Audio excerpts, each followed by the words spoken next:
पढ़ाई करते समय नींद बहुत आती है, हर स्टूडेंट की ये समस्या है। मैं आपको कुछ ऐसी टेक्निक्स और कुछ ऐसी रिसर्च बेस्ड सॉल्यूशन दूंगा जो आपको बहुत हेल्प करेंगे और आपको पढ़ाई करते समय या तो नींद नहीं आएगी और अगर आएगी तो आप उसको मैनेज कर पाएंगे। और मैं आपको वैसा मोटिवेशन नहीं दूंगा कि है ना तुम्हारे लक्ष्य तुम्हारे सपनों से बड़े हैं, तुम्हें कैसे नींद आ सकती है, अपने माँ बाप के चेहरे को याद कर लो अगर नींद आ जाए तो। ठीक है, वो अपनी जगह है, वो भी तरीके काम करते हैं, लेकिन क्या इफेक्टिव है उस पर थोड़ी सी हम बात करते हैं। देखिए, पहली चीज आप ये ध्यान रखिए कि हम इंसान हैं, मशीन नहीं है। अगर हम पढ़ाई करेंगे, काम करेंगे, मेहनत करेंगे तो हमारा दिमाग थकेगा, ये तय है। तो पहला तो अपने आप को इंसान की तरह ट्रीट करना शुरू करिए। मैं देखता हूं कई स्टूडेंट होते हैं, सर मैं तो मेडिकल स्टोर से दवाई लेकर आ रहा हूं कि नींद ना आ जाए मुझे। कई बार एक स्टूडेंट ने मुझे बताया कि उसने यूट्यूब पे किसी टीचर का वीडियो देखा, उसने सलाह दी कि जब भी नींद आए हरी मिर्च चबा लिया करो। तो ऐसी टेक्निक्स आजकल पता चलती कि बड़ा आश्चर्य होता है कि किस तरफ विद्यार्थियों को गाइड किया जा रहा है। मैं आपको पहली चीज बताता हूं। सबसे पहले तो रात की नींद पर्याप्त लीजिए। 6 से 7 घंटे आपको सोना चाहिए, इतना शरीर को चाहिए। कुछ विद्यार्थी होते हैं जो इससे कम समय में भी अपनी नींद की पूर्ति कर लेते हैं। अगर आप इससे कम समय में नींद की पूर्ति कर रहे हैं और दिन भर आपका अच्छा बीत रहा है, आपको नींद नहीं आ रही है, अच्छी बात है, क्योंकि हमारी बॉडी में बहुत फ्लेक्सिबिलिटी है, आप जैसा चेंज करना चाहे वो कर सकती है। बट 6 से 7 घंटे की नींद सफिशिएंट है, इतना लेना चाहिए। दूसरी बात, हमेशा स्टडी टेबल पर पढ़ाई करें। कभी भी बिस्तर पर, गद्दे पर या अपने बेड पर पढ़ाई करोगे, लेट कर पढ़ाई करोगे, आप बहुत जल्दी थक जाओगे, बार बार नींद आएगी। तो बढ़िया चेयर पे बैठिए, अपने टेबल पर सामने पूरा मटेरियल रखिए और अच्छे से पढ़ाई करिए, आप ज्यादा लंबे समय तक पढ़ पाएंगे। दूसरा, आजकल इस चीज को हर जगह काफी प्रूव किया जा चुका है कि दोपहर की झपकी लेने से, जिसको इंग्लिश में नैपिंग कहते हैं, पावर नैप कहते हैं, बहुत इफेक्टिव है। और आजकल बड़ी बड़ी कंपनीज में अलग से कुछ सेक्शंस हैं जहां पे पावर नैप आप ले सकते हैं। 15 मिनट, आधे घंटे का आप आराम कर सकते हैं। और आपने भी कभी भी महसूस किया होगा कि जब भी आप दोपहर में 15 मिनट, आधे घंटे आराम कर लेते हैं, एक झपकी ले लेते हैं, तो आपकी बॉडी वापस प्रिपेयर हो जाती है और फिर आपको बहुत देर तक नींद नहीं आती है। तो वो अच्छी टेक्निक है, उसका यूज करिए, पर बिस्तर पे पावर नैप नहीं लेना है। अपने स्टडी टेबल पर ही पावर नैप की आदत बनाइए। उससे ये होगा कि आप बहुत लंबे समय तक सो नहीं पाएंगे। कंफर्टेबल रहोगे तो लंबी नींद आएगी, और अगर टेबल पर ही बैठे बैठे आप चेयर पर ही बैठकर नींद लेंगे तो आपको ज्यादा देर तक नींद नहीं आएगी और आपका काम हो जाएगा और आपकी नींद भाग जाएगी। अगला होता है कि बहुत ज्यादा भोजन हमें एक साथ नहीं करना है ना। बहुत पेट भर के खाना खा लिया, क्योंकि आपको पता है कि जब भी हम भोजन करते हैं तो हमारा पूरा जो ब्लड है वो पेट में होता है, ऑक्सीजन सारा वहीं पे यूज होता है, तो हमारे सारे जो अंग है वहां पे ऑक्सीजन कम पहुंचती है। इसलिए दिमाग ये मैसेज देता है कि भाई ऑक्सीजन कम आ रही है, थोड़ा आराम किया जाए। कम भोजन लेंगे, आपको उतनी थकान नहीं लगेगी, उतनी ज्यादा नींद नहीं आएगी। और पानी ज्यादा से ज्यादा पिए आप हमेशा। जब भी आप पढ़ाई करते हैं, आप जितना ज्यादा बॉडी को हाइड्रेट रखेंगे, आप एनर्जेटिक रहेंगे, थकान कम होगी और शरीर में पानी का स्तर अच्छा बना रहेगा, तो आपको नींद कम आएगी। अगली एक बहुत इंपॉर्टेंट बात आपको बताता हूं, अपने आप को ज्यादा से ज्यादा एक्टिव रखने की कोशिश करिए। क्या होता है, जब हम पढ़ाई करते हैं हमारे सिर्फ दिमाग और हमारी आंखें, ये दो ही मेनली काम कर रहे हैं, बाकी पूरा शरीर जो है आराम कर रहा है। अब जब हमारी मसल्स वर्क नहीं करती, हमारा शरीर काम नहीं कर रहा होता है, तो फिर वापस से हमारा ब्लड सर्कुलेशन में चेंज आता है, दिमाग तक उतनी ऑक्सीजन नहीं पहुंच पाती है। इसलिए आपने देखा हो कई लोग बोलते हैं कि मैं तो चलते चलते ज्यादा देर पढ़ाई करता हूं या कुछ एक्टिविटी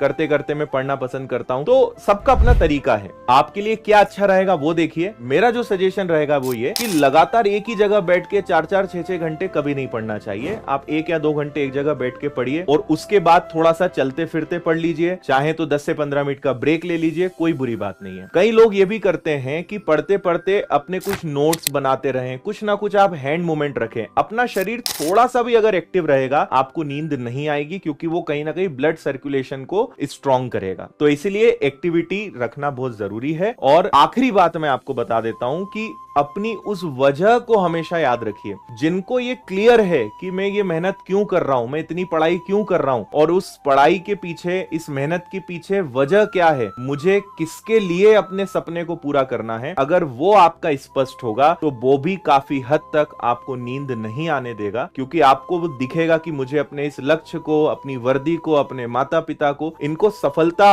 हासिल करके दिखानी है, इनको अपना लक्ष्य पूरा पूरा करके दिखाना है। आपने हमेशा देखा होगा कि कोई सैनिक कितना ही थका हो, है ना, उसकी नींद नहीं हो पा रही हो, लेकिन अगर जंग के मैदान में होगा तो उसे कभी नींद नहीं आएगी, क्योंकि उसको पता है कि वो किसके लिए लड़ रहा है, क्यों लड़ रहा है। तो जब आपका पूरा फोकस होता है, पूरा अटेंशन होता है, तो आपको नींद नहीं आती है। तो ये कुछ टिप्स हैं जिनका आप ध्यान रख सकते हैं और अपनी नींद को भगा सकते हैं। ओवरऑल उम्मीद है कि आपको इससे हेल्प मिलेगी। बाकी मुझे कमेंट करके बताइएगा।